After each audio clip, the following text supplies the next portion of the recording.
What a win! The Baltimore Ravens take down the Detroit Lions 38-6, and Baltimore moves ahead to 5-2 on the season. Welcome into the channel. Tyler Jones here with a breakdown of the Ravens' outstanding performance today. You can't help but feel good about what this Ravens team did, not only dominating, but doing so against one of the best teams in the NFC. Let's tell you more about it. Go over the numbers here. Lamar Jackson had one of his best passing days of his entire career, folks. 21 of 27 through the air, 357 yards and 3 touchdown scores.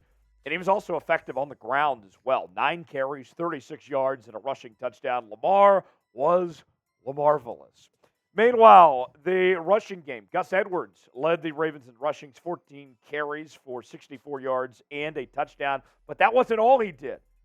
Folks, if you missed this, you need to go find this highlight and see for yourself. Gus had an 80-yard reception at one point in this game as well.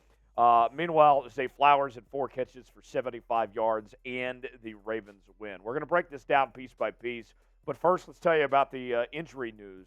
The good news for Baltimore in this game, besides just the win, but when we talk about the Baltimore Ravens in the last couple of years, it's always been the injury factor, right? And going into today, the Ravens were the healthiest they've been in quite some time. That also did not change, as Keaton Mitchell was the only player that was banged up in this game, left with a hamstring injury, ultimately did not return.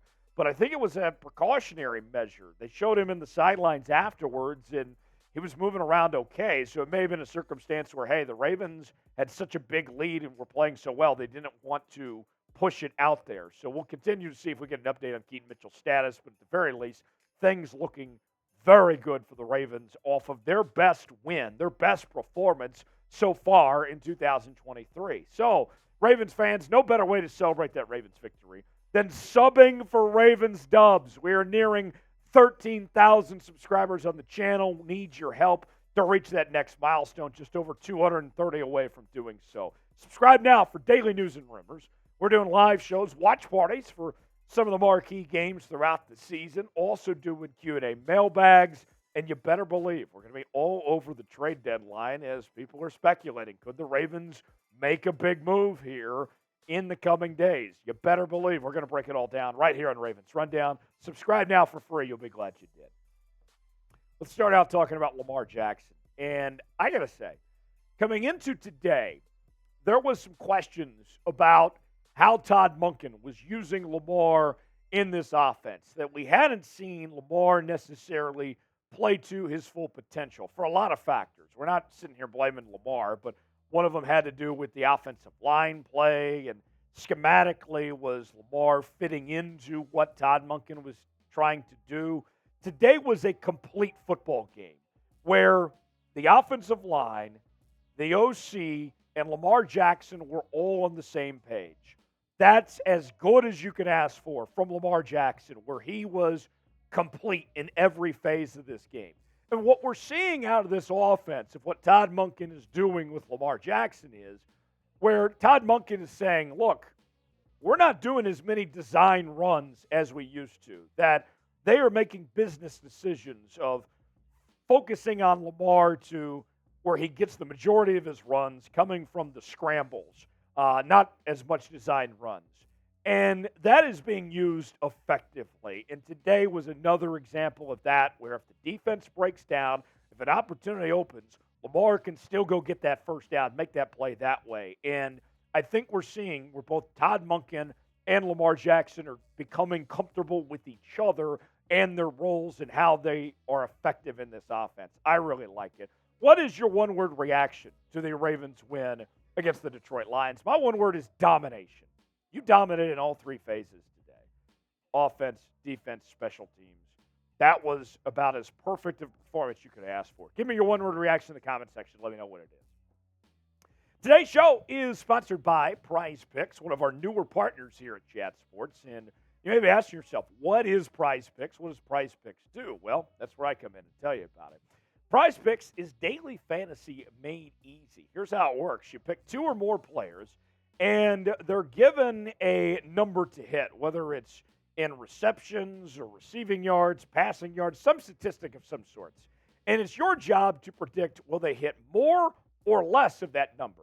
Going into this weekend, there was two that stood out to me on Prize Picks. One was Baker Mayfield to have more than 221.5 passing yards. Good news. He hit that number. And then Kirk Cousins tomorrow night on Monday Night Football to hit more than 232.5 passing yards against a very good San Francisco team. I think he will.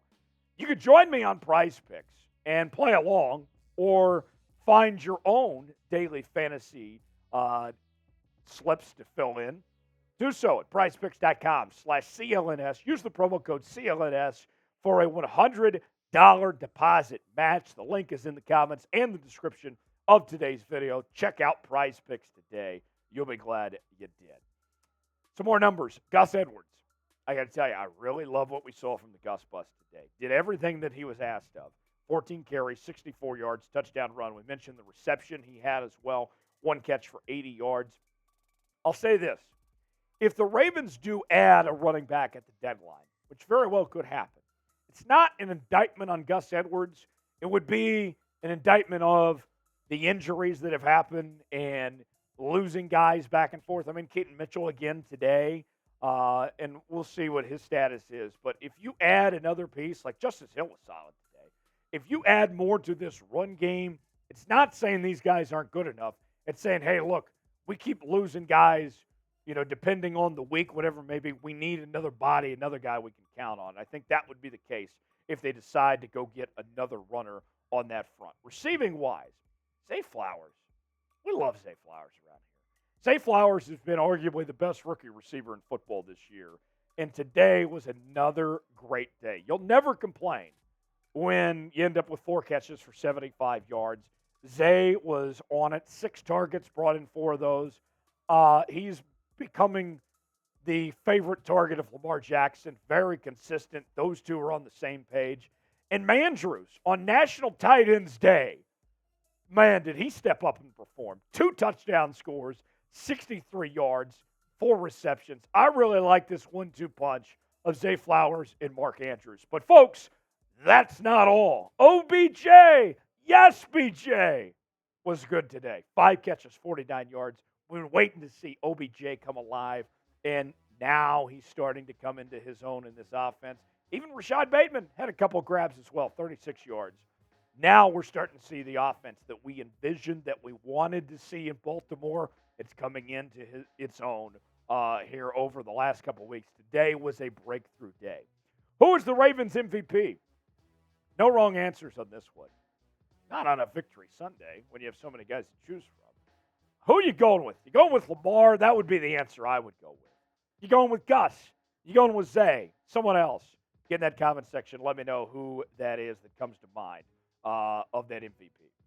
Now, defensively, let's talk about the defense. The defense was fantastic today. Besides just holding the Lions to 6 points, you had 5 sacks in this performance.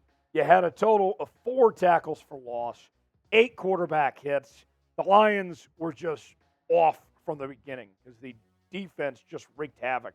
And Geno Stone had his 4th interception. Not bad for a backup, right? Holding the Lions to 84 total yards. That turnover from Geno Stone. I mean, this Lions offense, which was viewed by many going into this week as one of the best offenses in football, you contained them to 337 total yards. Job well done. Job well done. I mean, Jared Goff looks human out there. 53 pass attempts, and you held him under 300 yards passing. No touchdowns. That's as good as it gets. I'm telling you, folks, today was a day that I think you come away with a sigh of relief. Like the Steelers game a couple weeks ago was disheartening, right? Today was encouraging. Today you say, wow, the Ravens could have beaten any team in the National Football League today. That type of performance, they're beating the Chiefs. They're beating the Eagles. They're beating the Niners. You play like you did today, that's a Super Bowl caliber performance. What's your confidence level? Because my confidence level is high in this team right now. I mean, after what we saw today, my confidence level shoots up to like an 8 or a 9 at this point. Where's your confidence level at? Weigh in that comment section and let me know. Subscribe now for more Ravens coverage. Overreaction Monday coming up tomorrow. We'll see you then. Thanks for joining us.